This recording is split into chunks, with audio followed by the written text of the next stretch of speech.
नासिक जिले के निफाड तहसील स्थित देवगांव के रहने वाले हाई जंप खिलाड़ी सर्वेश कुशारे ने राष्ट्रमंडल खेलों में शानदार प्रदर्शन करते हुए भारत को रजत पदक दिलाया। स्कॉटलैंड के ग्लासगो में आयोजित प्रतियोगिता में सर्वेश ने 2.25 मीटर की ऊंची छलांग लगाकर यह ऐतिहासिक उपलब्धि हासिल की। उनकी इस सफलता से नासिक सहित पूरे महाराष्ट्र में खुशी की लहरें और हर ओर उन्हें बधाइयां दी जा रही है। छोटे से गांव देवगांव से अपने खेल करियर की शुरुआत करने वाले सर्वेश ने लगातार शानदार प्रदर्शन के दम पर भारतीय हाई जंप में अपनी अलग पहचान बनाई। अब राष्ट्रमंडल खेलों में रजत पदक दिलाकर उन्होंने अंतर्राष्ट्रीय स्तर पर भारत देश का गौरव बढ़ाया और हाई जंप में अपना करियर बनाने के लिए इच्छुक खिलाड़ियों के समक्ष उत्तम उदाहरण रखा। हॅलो, मी कैलास मुरलीधर गाजरे, माजी प्राचार्य DRB विद्यालय देवगाव।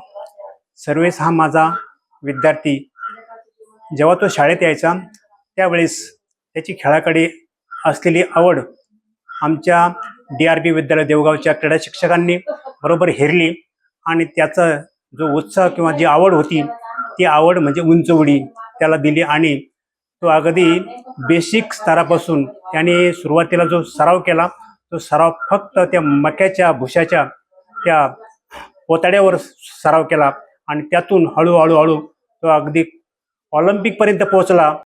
नमस्कार, सर्वेश कुशारे माझा मुलगा आहे। त्याने काल रात्री झालेल्या स्कॉटलंड ग्लासगोमध्ये 23व्या राष्ट्रकुल स्पर्धेमध्ये 2.25 उंच उडी मारत रजत पदक मिळवलं आणि ते भारताच्या दृष्टीने अतिशय महत्त्वाचं होतं, कारण यापूर्वी भारताला उंच उडी खेळामध्ये कुठेही पदक मिळालेले नव्हतं। ते त्यांनी हस्तगत केलं आणि भारताचं नाव रोशन केलं। याच्या अगोदर 1 महिन्यापूर्वी त्याने 2.31 उंच उडी मारत राष्ट्रीय विक्रम त्यांनी त्याच्या नावावर केला असून 2026 मध्ये होणाऱ्या आशिया गेम्ससाठी तो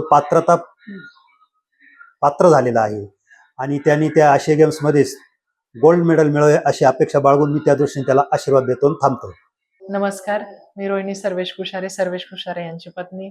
माझे पती काल ग्लासगो स्कॉटलंडमध्ये झालेल्या कॉमनवेल्थ गेम्समध्ये 2.25 मीटर इतकी उंच उडी मारत त्यांनी कॉमनवेल्थ गेम्समध्ये सिल्वर मेडल प्राप्त केले आणि भारत देशाचा झेंडा त्यांनी ग्लासगो स्कॉटलंडमध्ये फडकावला।